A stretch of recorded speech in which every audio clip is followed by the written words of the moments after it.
संगीता जी, क्या कुछ कहना चाहती हैं? 22 साल पूरे हो चुके हैं उत्तराखंड को।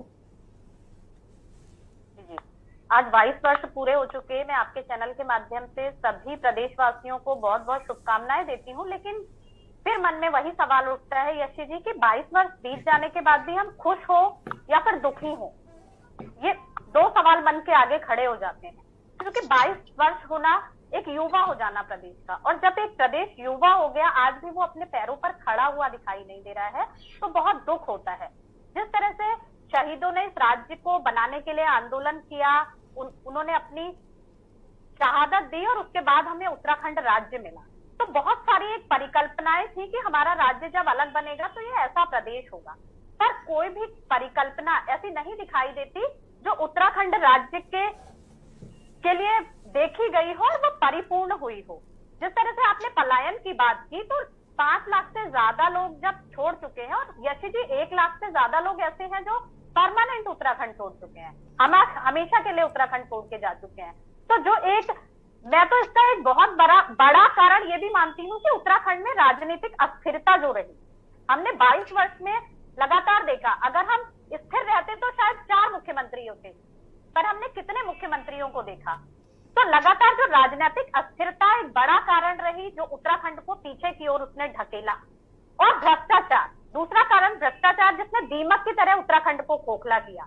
हम कहीं भी देखें तो चाहे यूकेएसएससी हो, विधानसभा भर्ती घोटाला हो, सहकारिता विभाग हो, हमें ऐसे अनेकों घोटाले इस उत्तराखंड में मिल जाएंगे कि अगर हम गिनाने बैठे तो समय कम पड़ जाएगा। तो ये 2 बहुत बड़े कारण रहे जिन्होंने उत्तराखंड को पीछे की ओर धकेला। तो पहले तो अगर यहाँ पे भ्रष्टाचार को खत्म करना है, तो जो बार बार हम कहते हैं जीरो टॉलरेंस की सरकार, जीरो टॉलरेंस की सरकार, तो जीरो टॉलरेंस की सरकार को कानून बनाना चाहिए जिसके लिए उत्तराखंड बना। और खंडूरी जी ने जिसके लिए लोकायुक्त की मांग की, वो एक कानून लेकर के आना चाहिए जिससे कि उत्तराखंड में जब भ्रष्टाचार पर नकेल लगेगी तभी इसका विकास होगा। दूसरी चीज, जो राजनीतिक अस्थिरता है वो अब आगे ना हो, हम ऐसी कामना करते हैं कि अब सब कुछ ऑल इज वेल की स्थिति में रहे। और देखिए यशी जी, जो हमारे ग्रामीण क्षेत्र है, आज भी सड़कें कितनी भी बनी हैं, लेकिन आज भी जो रिमोट एरियाज हैं वो सड़कों से महरूम हैं। केवल अल्मोड़ा जिले में ही 400 गांव ऐसे हैं जहां अभी तक सड़कें नहीं पहुंची हैं। तो सोचिए एक जिले के लिए एक बहुत बड़ा आंकड़ा है। और चंपावत में मैं रोजगार की बात करूं तो जहां 1 दशक पहले मात्र 5000 युवा बेरोजगार पंजीकृत होते थे, आज वो संख्या 25,000 पहुंच चुकी है। तो हर जिले के हालात जो है वो जितने सुधरने चाहिए थे वो नहीं सुधरे हैं।